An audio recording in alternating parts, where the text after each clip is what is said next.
Hello, Relatively Prime listeners. It's your host, Samuel Hansen.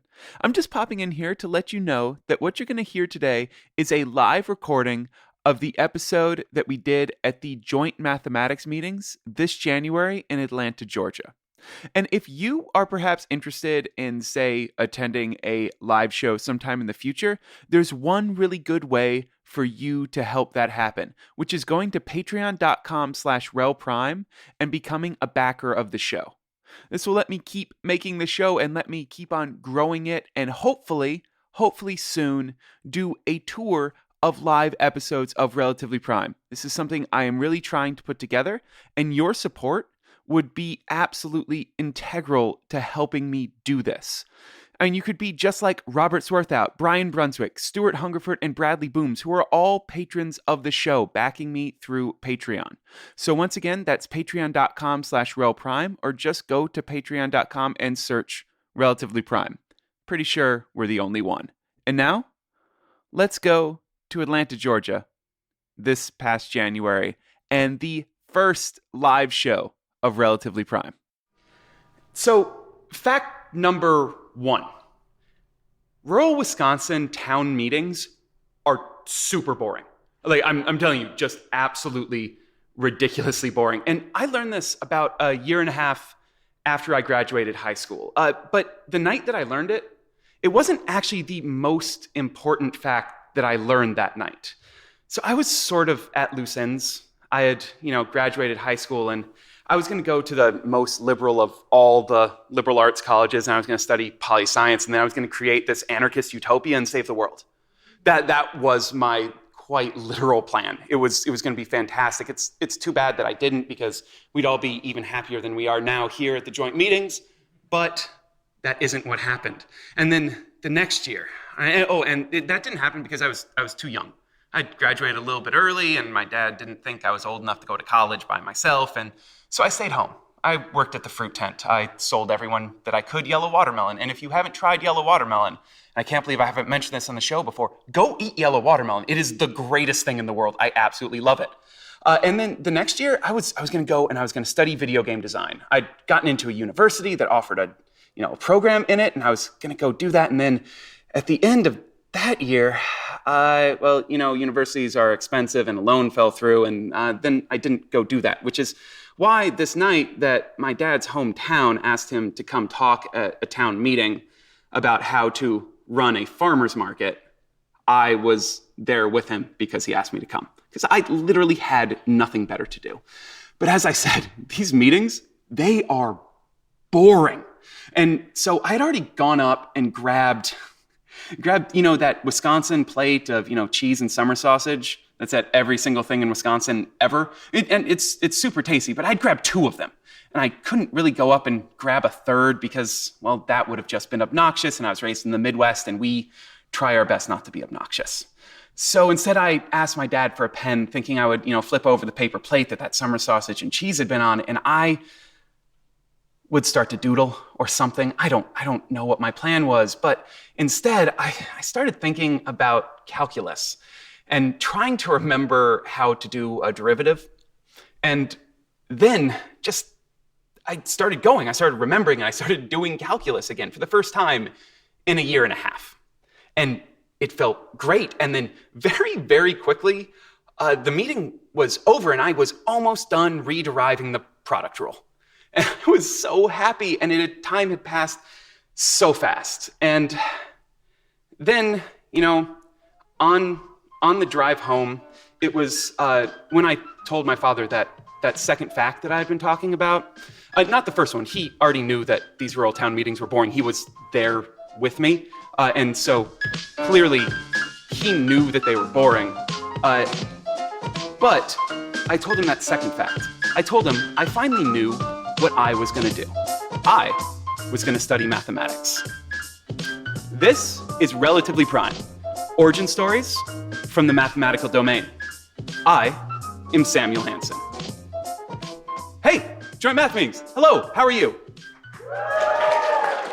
Wow, I will in no way ever get tired of having rooms clap for me. The only thing better than having a room clap for you is to have an entire room of English mathematicians boo you because you just said terrible things about Isaac Newton, which I thoroughly suggest you do.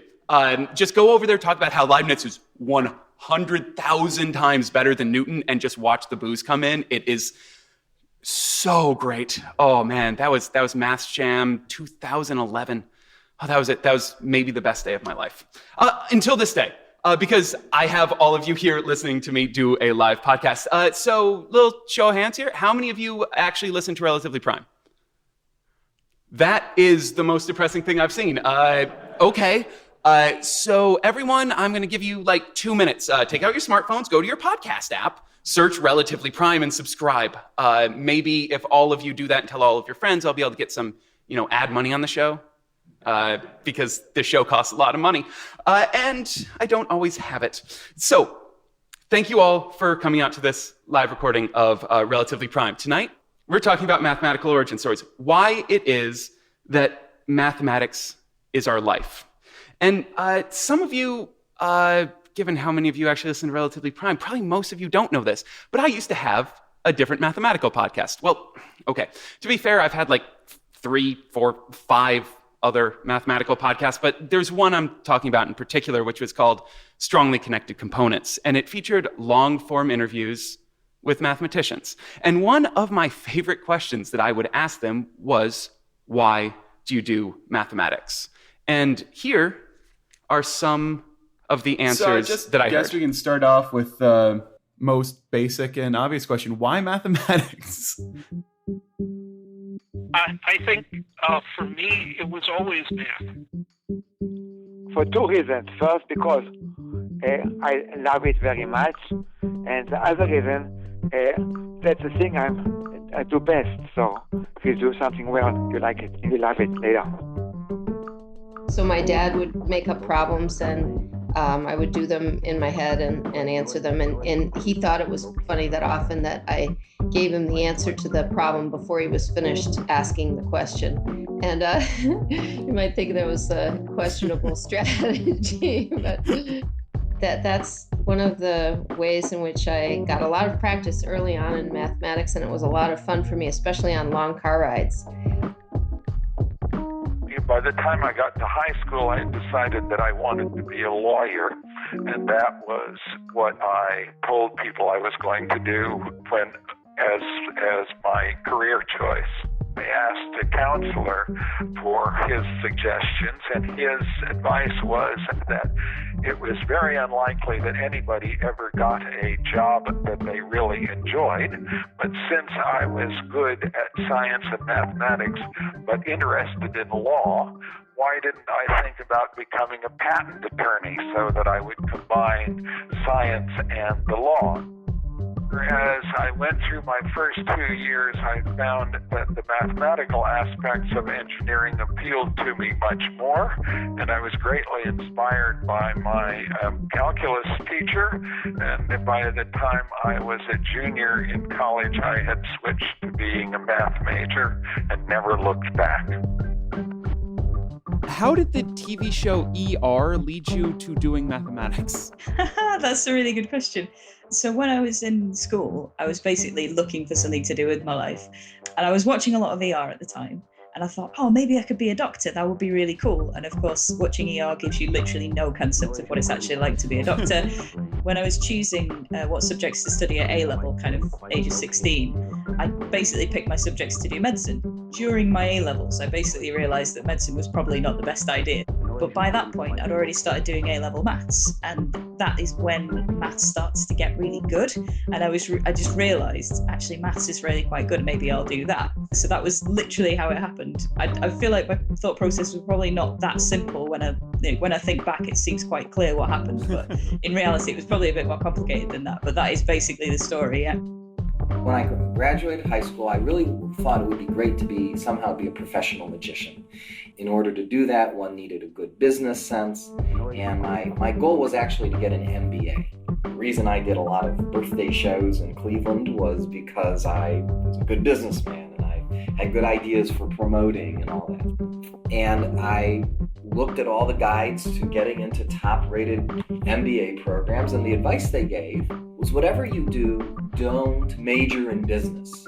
You know, half of all the applicants to the MBA programs are business majors. So I say, if you want to stand out from the crowd, then major in something that establishes you as a problem solver, something technical, engineering, physics, computer science, mathematics. And I said, wow, I like math. Math's my favorite subject. I didn't think I wanted to be. I didn't know I wanted to be a math major because I didn't think I wanted to be a high school math teacher or an actuary, which was I thought the only things you could do with a math degree at the time. But this said you can enjoy your math, be a math major, and then apply to business school. So I went to Carnegie Mellon, which had a 3-2 program in math and business, and never actually ended up taking a business course in my life.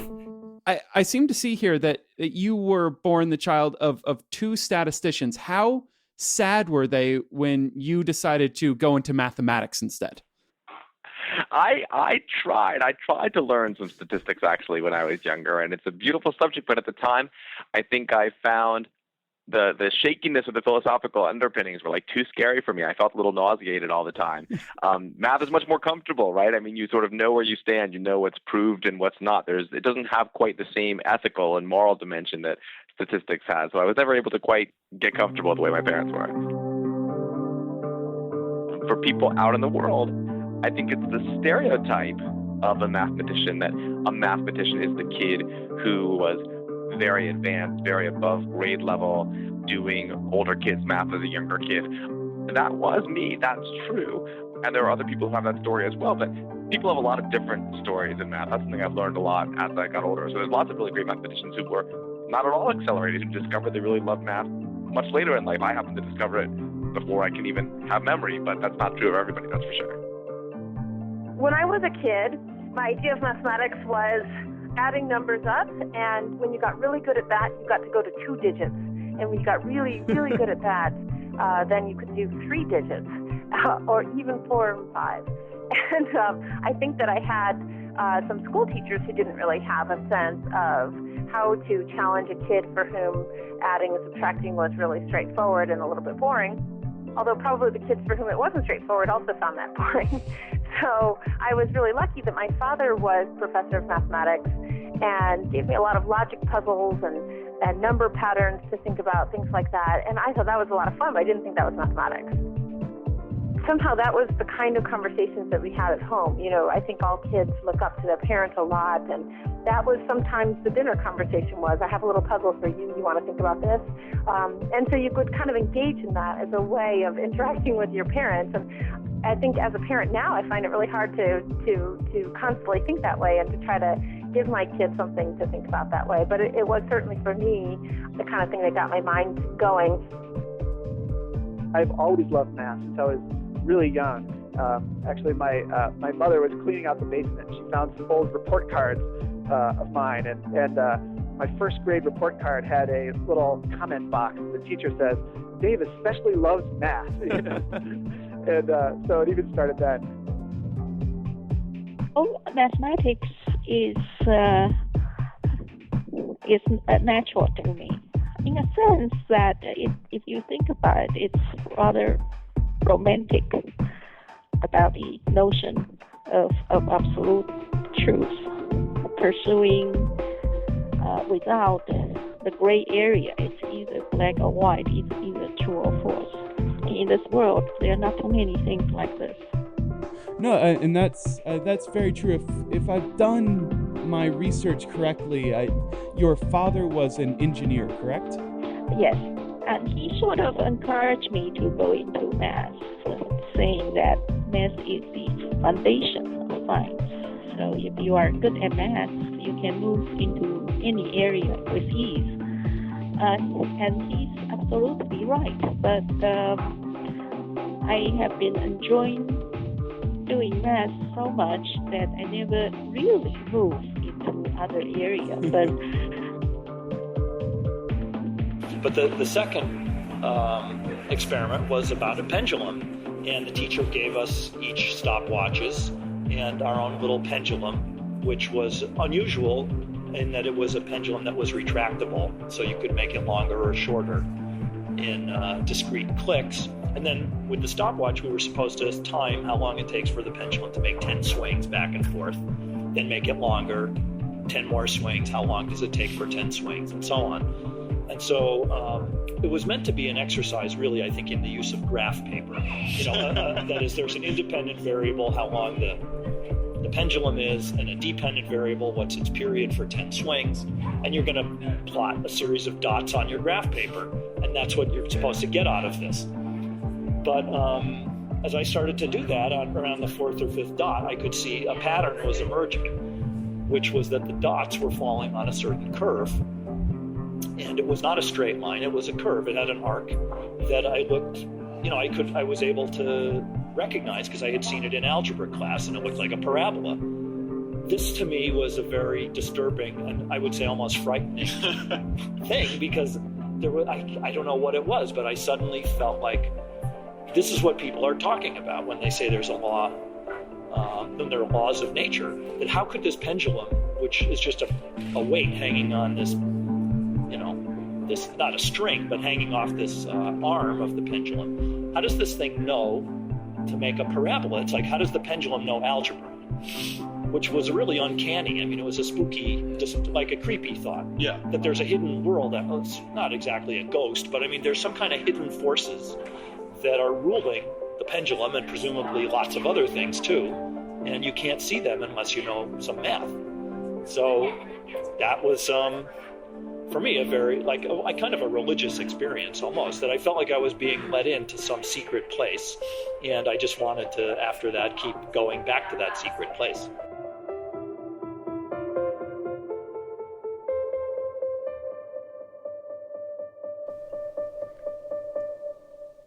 That was Bruce Resnick, Doran Zailberger, Kristen Lauder, George Andrews, Katie Steckles, Arthur Benjamin, Jordan Ellenberg, Rebecca Golden, David Richardson Fanjung, and Stephen Strogatz talking about their mathematical origins.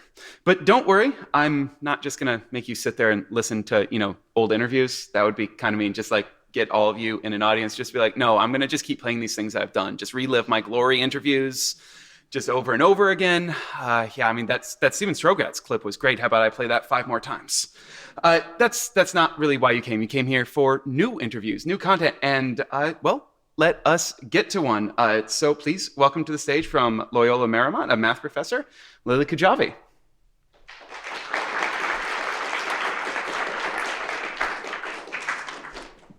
So let's start off this way. Can you tell me what your earliest mathematical memory is? Well, first of all, I have to admit, sometimes I read these stories. Jordan Ellenberg alluded to them, of someone who, from a very young age, knew they wanted to be in math, and you hear about Gauss doing amazing arithmetical wonders when he was very, very young, not even 10. And then if you think, oh, that's not me, so that didn't fit me. But actually, when you did say origin story, I did remember in 5th grade, we used to do different units and math, and one time we finished early, and Mr. Rule, I remember he introduced this idea of x just for fun one day. So we weren't starting algebra, but x could suddenly be any number, a variable, and I do remember actually my jaw kind of dropping and feeling a little like, what? It was wondrous. So it's a podcast, so I thought I would use hand gestures to illustrate. Oh, of course. But that was me trying to say mind blown. But if you fast forward in the years, I became a chemistry and physics major first. But that was a little origin story. And you eventually became a chemistry and physics major. But what was your relationship with mathematics when you were younger? And whether or not it was the thing that you always knew you were going to do, but what was it like when you were in classes, math classes? Yeah, well, I enjoyed it, even though I didn't think that that's what I would do. I don't think I knew what a mathematician was. I did eventually actually become a math major. I didn't maybe realize until far into that what a mathematician does. But also through school, though, even in high school, Mr. Cron, he was very dynamic and inspiring and engaging. He was my math teacher, and so maybe he knew he could encourage us all in that direction. But. So what eventually made you make that shift, going from chemistry and physics into what we all know is the true subject, mathematics? Well, I love having this audience that's always going to agree with me. Math is the best thing, right? Everyone, come on. Yeah, there we go. I'm always going to do that. That's great. No, So I was a chemistry and physics major. It was a special dual program. And I was taking mathematics all along because I thought science is hard and you need math to do it. I saw math as a tool then. But I do remember that I asked you had to pick an advisor. And I found out that there was someone in the chemistry department who had been a math major in undergrad. And somehow in the back of my head, I think I had it that I wanted to do a little more math. And I thought he wouldn't think it was weird if I was signing up for math classes you needed to as a chemistry and physics major, but a little bit more. This is actually very funny to me because now years later with more perspective, he was actually quite famous. It turned out he'd won a Nobel Prize in chemistry. And I know I sound clueless, but I picked him because he'd been a math major in undergrad. So your route to a Nobel Prize in chemistry, not math, of course, perhaps, is to do chemistry, but be a math major. But then, I did ultimately switch. And when you did switch, when did you start to really get the feeling that you were going to continue on? Because there's clearly more math majors than there are, mathematical graduate students, and definitely more than there are professors and doctorates out there. Well, first, maybe I should say, when I switched, I think, although I was enjoying my science courses, I started to have this romantic notion, the realization that I could actually just study math, and that I could be in a cafe, like me, my paper, a pen or a pencil so I could erase, and some hard problem, something you're working on. And I had this very idealized, somehow that was a very romantic picture. I guess this is indicating that being in the lab wasn't engaging me as much then. Of course, now I realize there's all kinds of theoretical work you can do in science, and the lab work is fun too. But I had this romantic cafe notion. Of course, I'm not spending all my time in cafes now, although I'm doing math. But I kept taking more mathematics. And then number theory was a course that really kind of sparked my interest. And even some of your earlier stories were about people talking about really feeling like you've proved something, you've really cracked something, and the satisfaction of really feeling like you understood a problem. Do you remember what a couple of those first problems that you kind of cracked through that gave you that satisfaction? Gosh, to be honest, what I remember more now, or feel more now, is the realization that there are such hard problems out there. You can kind of make math as hard as you want to also. So maybe I'm lucky that I was started off with things that were more solvable. So at least recently, you've started going down a mathematical path that is not often gone down, which is kind of the intersection of social justice and mathematics. And so I was wondering when you decided, or what sort of led you to start, veering away. Not entirely away from research, but some way away from that kind of pure, idealized, Platonic form of research, and trying to see how mathematics and the lived lives of humans started to intersect. Oh yeah, no, I think these are great questions for us all to think about, because your interests, first of all, your interests can change over time. So what I loved about math in college and then in graduate school, and even now, maybe it's taken on different characters, but also I was always interested in other subjects and in social justice work in particular. And I was teaching a statistics course actually, and wanted to find some real world data that was in hand for my students but hadn't been analyzed. And I realized the LAPD was collecting traffic stop data. So I was very interested in the issue of racial profiling. And so I brought in some data for my students to look at. And it was really a revelation, both the impact, having the students think about the data and draw their own conclusions from it. And even pedagogically having powerful moments where people would sort of gasp at what we were testing things statistically, and we got to some computation over a certain number is on a certain scale. You realize something is so improbable to have happened by chance. And these had to do with search rates by race and ethnicity in Los Angeles. And some of the numbers were so skewed that I had students who were saying, oh, we did something wrong. We're setting up the computation or thinking about this incorrectly because this is so improbable, something must be wrong. But actually what they were doing was really correct. So feeling them sort of collectively gasp was very profound. And I will say this work that she did will eventually come out as another Relatively Prime podcast. That's an interview that's been sitting for a little bit. So everyone who's looking at us right now might realize that we don't actually look the same. And that's amazing, right? As a matter of fact, a lot of people walking around here probably look a little bit more like me, cisgendered white male. Dapper and very dapper. Well, thank you. But I was wondering how your personal identities affected your road into mathematics, if they did.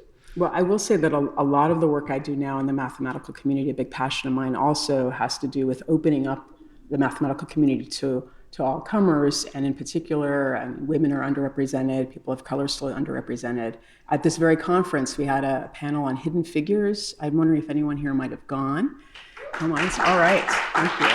In particular, the history of women of color, African-American women working at NASA behind the scenes, doing deep computations through the times, but in the background, very much in the background. And it's hugely satisfying to really see people come together. There are other conferences and work they've done it's for me also tapped me into a part of the mathematical community that I didn't always get in graduate school or in my own department and work. But did your identities that are not necessarily exactly middle of the road for mathematics have an effect or an impact on you while you were studying? Yeah, I would say so. I mean, for all of us. Well, I remember in college having switched to become a math major, but as a woman, I had a class where there were 13 of us, me and the guys, and it was the first week of school, and you can shop classes. That is, you could go to a class, and then if you were taking it or not, you could switch your schedule around.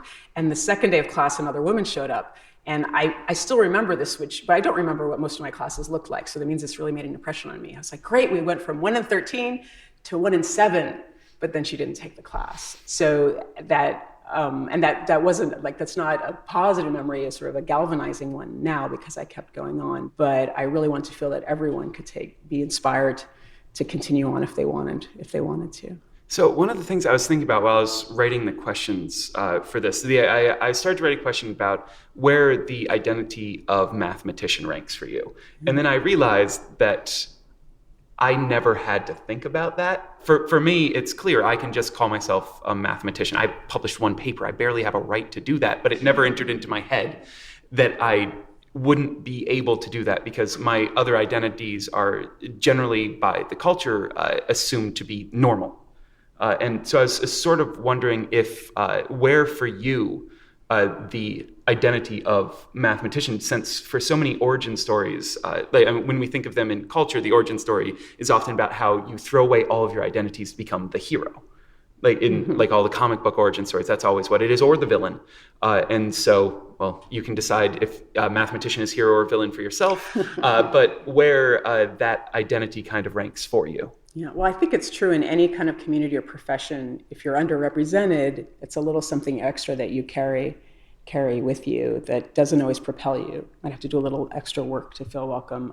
And sometimes it's easier for me to tell stories even about other people than myself. And I remember at a conference, we were giving a mentoring award to a woman she's an African-American mathematician. She talked about many decades earlier being a graduate student at Berkeley and picking an advisor who was, he's Chinese, because she thought, well, he's in the minority here, and so maybe he'll understand a little bit more in some vague way what my experience was. And that really drove home this conscious idea that I think for most of my colleagues in graduate school, and they pick an advisor, they're saying, well, what area do I want to study? How many students does this person already have? And so on. And instead, since you're getting the lay of the land of what is it going to be like to work with this person based on your identity. And so you mentioned before the importance of getting underrepresented communities doing mathematics. Could you tell me some of the work that you personally have helped do in order to help propel some of the underrepresented communities to have more representation? Yeah, well, I don't want to say it's me personally, but there's a group of us that come together, and it's been a really, it gives me a shot in the arm in my own work to be part of that. But a primary example is something called the Infinite Possibilities Conference, run by Building Diversity in Science, and that's one of the groups that helped put together the Hidden Figures panel that was here. And we have conferences that anyone is welcome to. I encourage you all to check it out. They're usually every couple of years. But the vast majority of attendees are women, and usually women of color. And the first of those conferences was at Spelman College, historically Black college, not far from where we are now in Atlanta right now. And I had a chance to go to that conference. It was more than 10 years ago. And maybe 95% of the attendees were African-American women in math. And I thought, wow, I've never been to a math conference like this. When I go to a number theory conference, it doesn't look like this. I started to really get my wheel spinning. I was like, what if the US Senate looked like this? It would be a different world. And so over the years, we've continued this conference. It's much more diverse now, but mainly underrepresented women in math. And it's very special to come together and very inspiring. We inspire each other, just as we're all getting inspired by being in the mathematical environment. So what do you think I mean, as you said, I mean, you started off chemistry and physics, and you eventually got into math, and that's an origin story I wish that we'd hear more often instead of the opposite, which I think I hear more often, which is start in math and then go into the applied stuff. And what do you think are some things that can maybe help some people? What are some things that we can do as a community to try to get more people to have mathematical origin stories instead of chemistry origin stories or physics or podcaster origin stories? Please, we don't need any more of me. Well, I don't have one magic solution, but I think the needle is starting to move. We could build community together. I will say, as I was listening to the stories you played, it reminded me of from the social sciences, they've observed that actually for women in math, they're more likely to have had a father who's in science or mathematics. Not because it has to be a father, but because there are more men in those fields to begin with. And that does imply that either role model or just the sense of possibility at an early age actually plays a really profound effect. It's different from what we can do as a community. Yes. I know you're thinking, well, how many kids can I have to encourage to go in at math?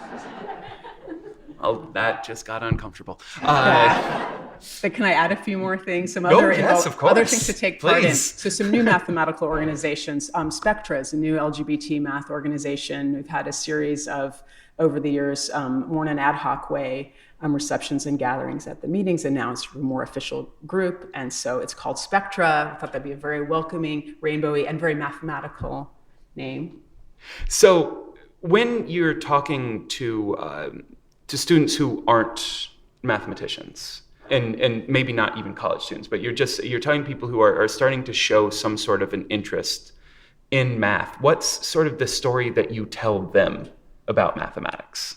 Well, I will say, first of all, if I come out as a mathematician, has anyone had this experience where you say you're in mathematics and then the other person has a very strong reaction? It might be positive, like, oh, I loved math, I remember doing X, Y, and Z, or it might be very negative, like they're in confessional telling you, oh, I really hated this class I had, and then you're supposed to absolve away this negative feeling. But so it'd be nice to move beyond that, so that I like for people to feel that, well, I think this is true, that actually math, it's like a language or anything else that you chip away at. There isn't that I'm good at it or I'm bad at it as some absolute. So sometimes I'll end up talking with folks about that. So I have a go-to app solution for that exact problem. What is yours? Oh gosh, well, tell us yours first. Well, I mean, mine is just, I tell them that no, they're not bad at math, and then I go through, just basic everyday things like with various shopping stuff where they like, no, you're doing math, you do math, trust me. And I end up like on my knees begging them to admit that they actually do math, and eventually they absolve me of my need, and like I just turn it around on them. I'm going to try that. I'm going to try that. It is fun to talk to people. I will say, once I was on a plane, and it's a gentleman sitting next to me, and it turned out he was an engineer, so he's feeling pretty mathy, but he totally lit up. He was like, oh, differential equations, I loved it. And somehow we ended up talking the whole plane ride, not just about math. I'm sure the people around us were like, oh, I wish they would stop hitting it off. Engineer and a mathematician.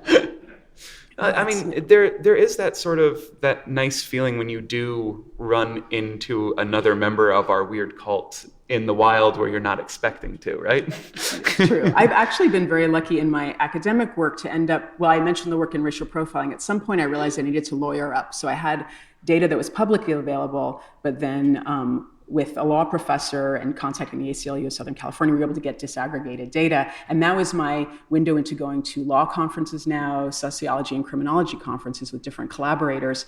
And there's actually sometimes a surprising amount of mathematics, statistics, some heavy stuff happening at these conferences. So kindred spirits, along with perhaps the folks who aren't so excited about math, but should be. So when I need a lawyer, I can call you? Then I'll call someone else. That's yeah, right. Exactly. No, exactly. I don't have any law connections at this point, and eventually someone's going to get angry with what I say. Then we'll lawyer up. Yeah, exactly. Well, Lily, thank you so much for talking to me about your mathematical origin story. Samuel, thank you. Thank you, everyone. Yeah. Everyone, Lily Kajabi. And then next up, I have a returning guest to Relatively Prime. He was actually a guest on the the second ever episode of the very second. It's a very important one. Everyone knows. I mean, 2 is the first prime number. It's much more impressive than 1. 1's very boring. So he was on the second episode of Relatively Prime. It's called The Score. Please welcome back Robert Schneider.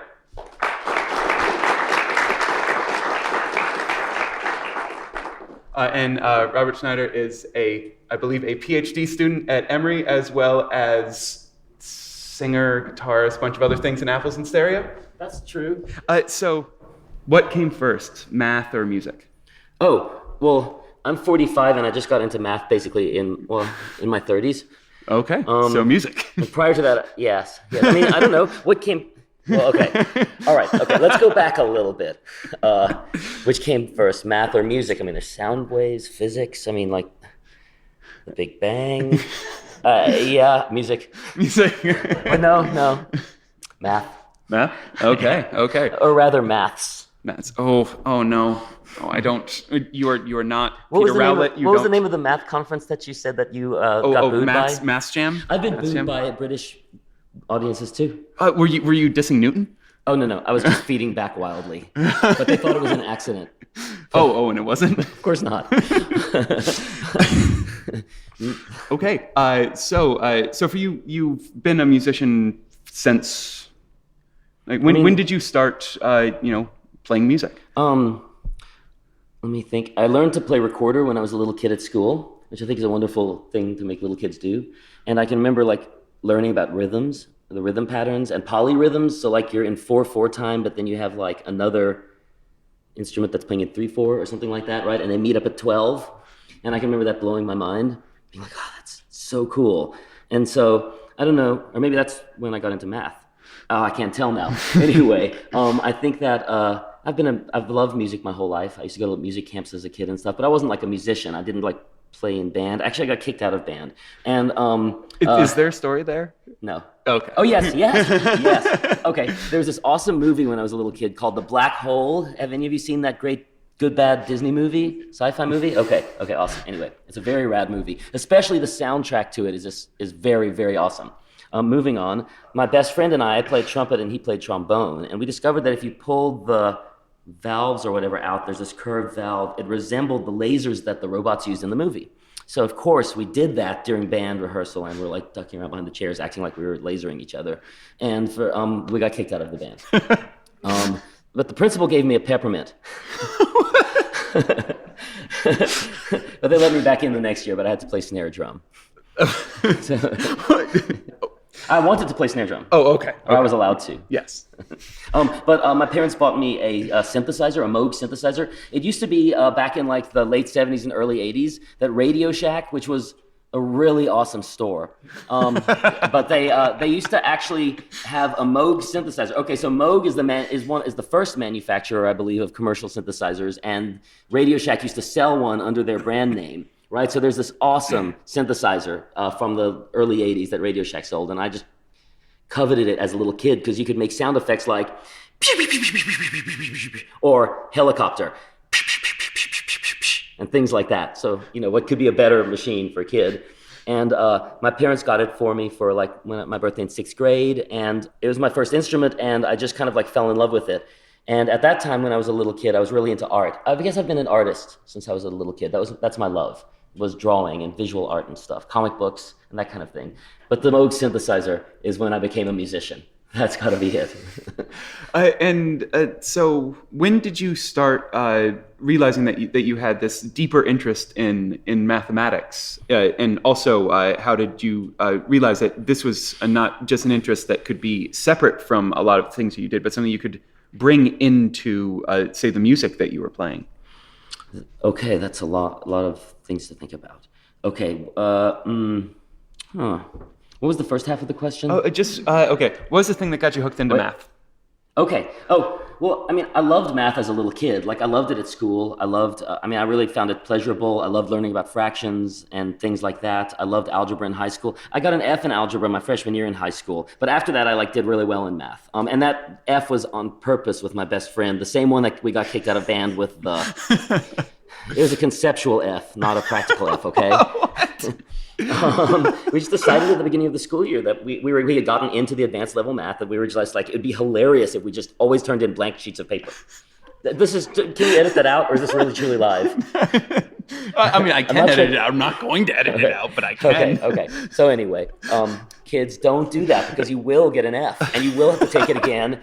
And subsequently, you may also, by being similarly rebellious, fail your PE class that you hate and have to take it again too in your senior year.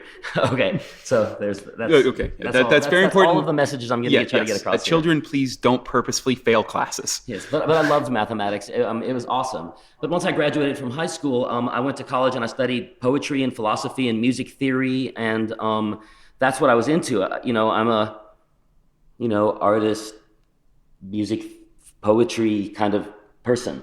I love those things. They're like a religion to me.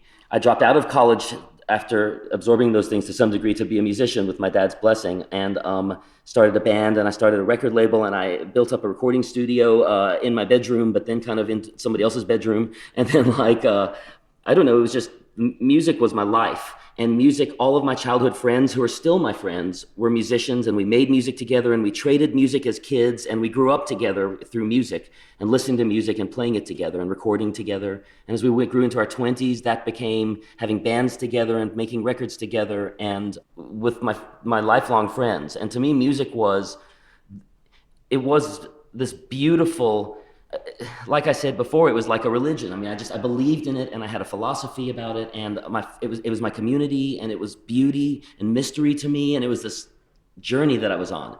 And then when I was about 28 years old, one thing is that during the 1990s, when most of this was happening, after I dropped out of college as a senior in philosophy, which was convenient, I've got to add, when I decided to go back to school, sort of when I was like 40, because I was already a senior. Okay, so where was I going with all of that? Yes. When math got into your life. I had bought this huge tape machine it was like an early 70s tape machine, an Ampex MM1200 16-track tape machine that I had cut. Hey, Judith, this is my lifelong friend and former camp counselor.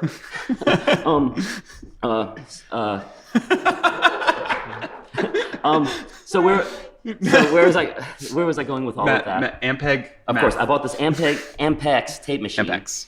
It's a beautiful analog tape machine from the 1970s. It just sounded so beautiful and rich and warm, and it was so romantic with these meters and flashing lights and huge components. The tape was that thick. No, I doubt. Has any of you ever seen 2-inch tape, magnetic tape? It is beautiful. You have to look at it sometime if you can. Anyway. I had this tape machine, and the one problem with it, besides how beautiful and romantic and wonderful it was that it broke down every time I used it. Because it turned out that this particular year of the Ampex MM1200 had a fatal flaw, which was that almost every time you tried to run it or rewind or do anything that involved actually moving the 2-inch heavy tape, it would blow out a bunch of diodes in its tape transport mechanism. Okay, so I had a technician, I lived in Denver at the time, who came to my studio, and he was like, look, I mean, I'm not an expert at this. It's the diodes, but you're going to have to learn to fix it yourself.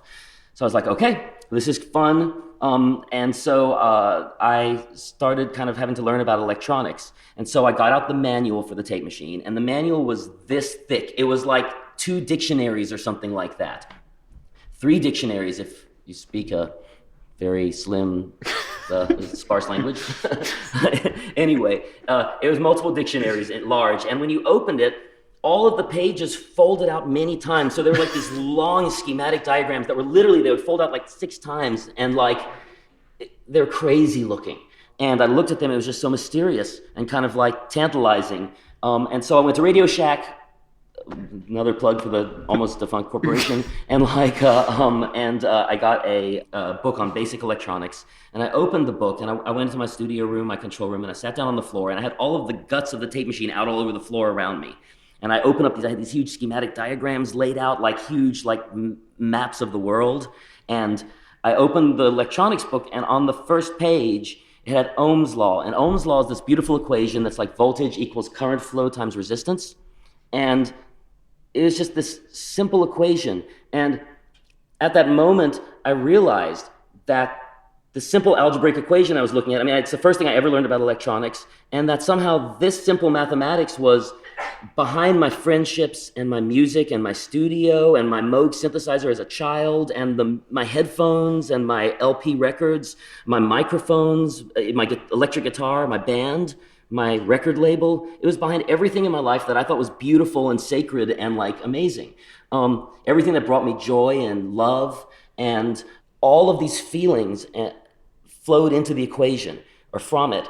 It was like, a light shone down from the sky through the possible holes in the ceiling of my crummy studio and like onto the page. And I felt, it was just, I don't know, it was this feeling of like revelation or enlightenment or something. I can't describe it without it sounding cheesy, but it was like that. And I mean, we're speaking into the microphone, and the sound waves, and sound itself is a really mysterious phenomenon. I mean, we are creatures that just manipulate sound in the space around us, and the sound waves flow through us, not just into our ears. I mean, they pass through our bodies. We're resonators as well as the instrument, It's like awesome.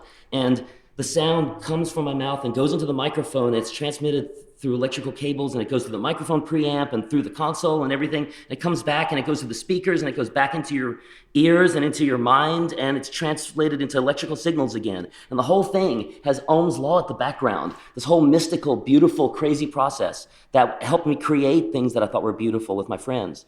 And that's when I got into math. Okay. Want to show some people exactly what you mean by how beautiful and magical those things you created are? Well, I don't know if I can create something beautiful or magical with my guitar, but I'll try. Robert Schneider. Cool. Thank you, guys. Well, I have to do some technical wrangling. I just have to turn this off. Now take it off, put it there. Awesome. Cool. Have you guys been enjoying the conference? Hasn't it been really awesome? It's such a beautiful conference. Okay, this is a song called Energy. It's like maybe like the most popular. I have a band called the Apples in Stereo, and I think, I'm not sure if it's our most popular song. It probably is. Anyway, the reason I'm playing it is because it's mildly math themed, because it's about energy and it's a mathematical concept. And I wrote it for my son, Max, when he was a little kid. At sunset, I was sitting outside his window as he was going to sleep, and I just was aware that he might hear me. And I was like, I want to write a song about something that's really means something, that's really true. And so I wrote this song.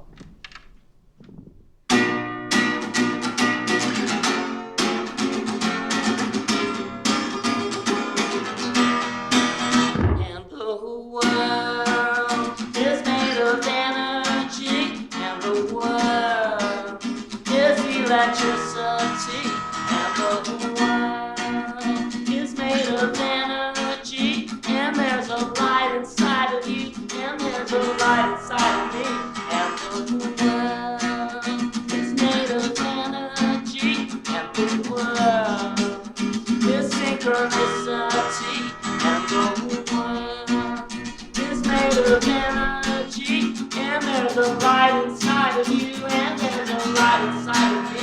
It's gonna be alright.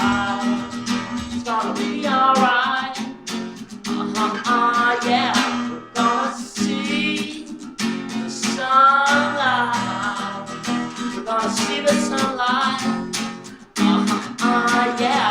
And the world is made of energy, and the world is possibility. The world is made of energy, and there's a light inside of you, and there's a light inside of me. It's gonna be alright. It's gonna be alright. Yeah. We're gonna see the sunlight. We're gonna see the sunlight. Yeah.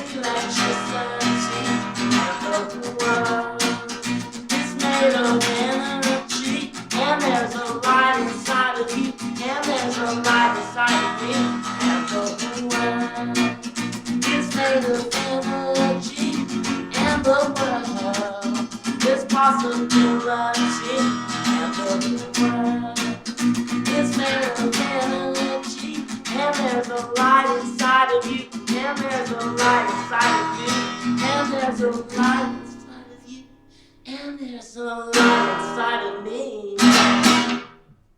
Cool.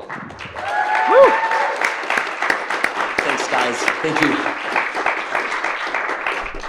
I guess it's not really about physics, but it is too. Well, Robert Schneider, everybody. Cool. Doing one Thank more you. time. Thank you, Samuel. You're awesome. Thank you.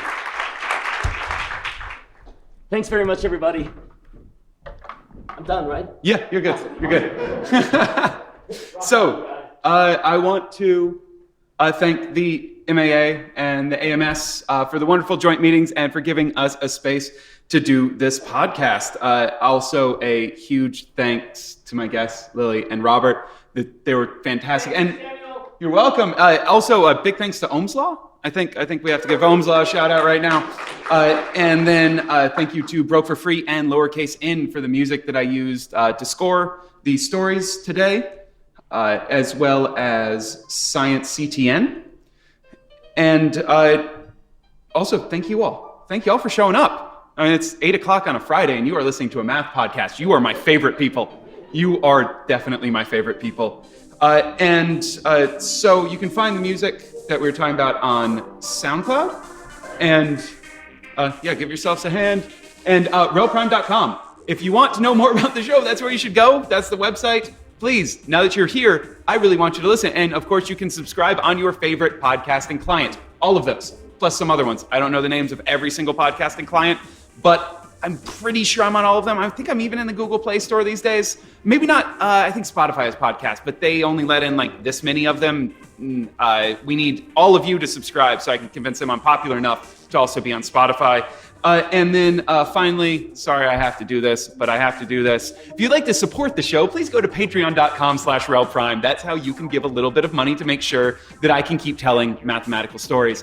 Thank you all, and have a great night.